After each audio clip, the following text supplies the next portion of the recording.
The sea is calm tonight. The tide is full, the moon lies fair upon the straits. On the French coast the light gleams and is gone. The cliffs of England stand, glimmering and vast, out in the tranquil bay. Come to the window, sweet is the night air. Only from the long line of spray where the sea meets the moon-blanched land, listen. You hear the grating roar of pebbles which the waves draw back and fling at their return up the high strand, begin and cease and then begin again with tremulous cadence slow, and bring the eternal note of sadness in. This is an excerpt, and I think it's probably a poem many of you are familiar with, Dover Beach. Saad asked me to chime in on the book club with my thoughts, my ideas. I teach this stuff, and so it's really exciting for me to be involved. What I don't want to do is be too teachery in these videos. So what I'm going to try to do is just share with you whatever strikes me as especially interesting as I start diving into these works, and then I'm happy to ask questions people might want to ask as we go along. One thing that always fascinates me is thinking about the when of a piece of literature, thinking about the world in which this work came to be. And I had forgotten, I'd read The Prophet a long time ago when I was in college. It was one of the books that I explored when I was exploring spirituality in general, a path that eventually took me, well, not that eventually, I was 22 when I became Muslim, but which eventually brought me into Islam. At any rate, The Prophet, I had not registered before. The Prophet was published in 1923, I believe. The year before, another poem was published, which I'll talk about in just a second. But when I realized the timing of The Prophet, it struck me that this remarkable work took form in a world that really was in a state of chaos. And the art world, the world of literature in general, was taking a very different approach to trying to make sense of this world, or surrendering to the chaos of the modern world. Matthew Arnold in Dover Beach is writing late in the 19th century. He's a Victorian poet, but he's really kind of on the cusp of the transition from kind of a romantic view of the world to what is really the modern secular perspective, and not secular in the sense of protecting the rights of religious people, but secular in the sense of relinquishing faith. And that, I think, is where I'll start with my quick reflection on The Prophet. Here's how Dover Beach wraps up. And again, I think you've probably heard this poem before. So we begin with this description of the sea pounding the beach. The sea of faith was once too at the full, and around earth's shore lay like folds of a bright girdle furled. But now I only hear its melancholy, long, withdrawing roar, retreating to the breath of the night wind, down the vast edges drear and naked shingles of the world. Ah, love, let us be true to one another, for the world, which seems to lie before us like a land of dreams, so various, so beautiful, so new, hath really neither joy, nor love, nor light, nor certitude, nor peace, nor help for pain. And we are here as on a darkling plain, swept with confused alarms of struggle and flight, where ignorant armies clash by night. I'm going to walk through a really quick series of slides that I think will reinforce that final shocking image of the world as a place in which faith has withdrawn to the margins. And what is left in its place is a place of conflict and chaos, and this final image, ignorant armies clashing at night, butchery and bloodshed with no ultimate purpose, because nobody can really see who they're killing. So on that happy note, I'm going to dive in, give you a few quick thoughts on where the Prophet kind of emerged in literature, and then leave you to make sense of it. Okay, so quickly, let me walk you through some of the stuff that I think is given the context of when the Prophet emerged, just how remarkable it is how Gibran shaped his vision in this poem, in this series of poems, but really a narrative poem.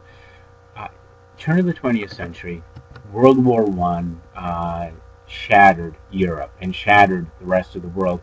And more than just the physical dismantling of the previous world order, the nation states of Europe shattered, the Ottoman Empire shattered, we see a psychological shattering because people suddenly, the sort of uncertainty that Arnold is talking about in Dover Beach as sort of a philosophical, hypothetical, gee, it's kind of hard to make sense of the world anymore.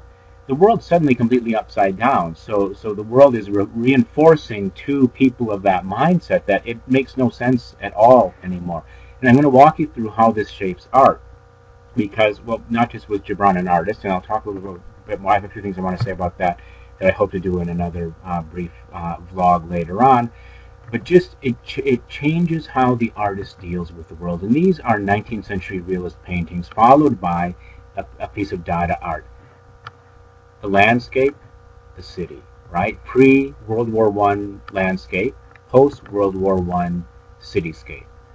And we see this shattering of image progressing through other artistic movements, even where we see quasi-realistic forms coming back in the surrealist movement. They're depicted in this. It's a depiction of the unsettling subconscious of the artist rather than a celebration of the outside world. So we see the images shattering. We see the same shattering of narrative taking place in the writing of the period. And I especially want to focus on Eliot because where the lights came on and what got my train of thought arguably derailed to go down this route when I started thinking about what I wanted to say about the Prophet was realizing The Wasteland was published the year before the Prophet. So Gibran and Eliot are contemporaries, living in the same world, looking at the same world, but shaping their understanding of that world very differently. The poem that was published right before the Prophet was Eliot's really arguably his masterpiece, or at least one of his better known long poems, The Wasteland. With a title like The Wasteland, you already know it's going to be really an upbeat, happy, lyrical poem. Haha. It begins in a really interesting way. This is a frame from the Canterbury Tales, which it's going to sound like a non sequitur, and that's my middle name, non sequitur. It's actually George. But Canterbury Tales is a celebration of kind of the height of medieval British civilization, and it's really, although a lot of time has passed between the Canterbury Tales and the 19th century and the world that is shattered by World War One, this is still very much a part of how Europe viewed itself. And when you read The Wasteland, you're going to see that The Wasteland draws together images, many of them coming from this far back in European history. But The Wasteland draws together all sorts of references to bits and pieces of primarily European civilization. But this is where how the Canterbury Tales begins. It's in Middle English poem. So in Middle English, it's Juan that April with her shoulders suit, the drought of March had passed to the root, and bathed every vine and such liquor of which welt to engender is the floor, and Zephyros ake with his sweet breath and spread hath in every holt and hath the tender crops, and the young the sun hath in the ramis have of course he run, and smally fullest mocking melodia that slip in all the nicht with open air, so pricketh him nature in their courages. And here's the translation of that. And I'm using an iPad, so Saad's going to be ashamed of me, but I don't have the English version of this here at home.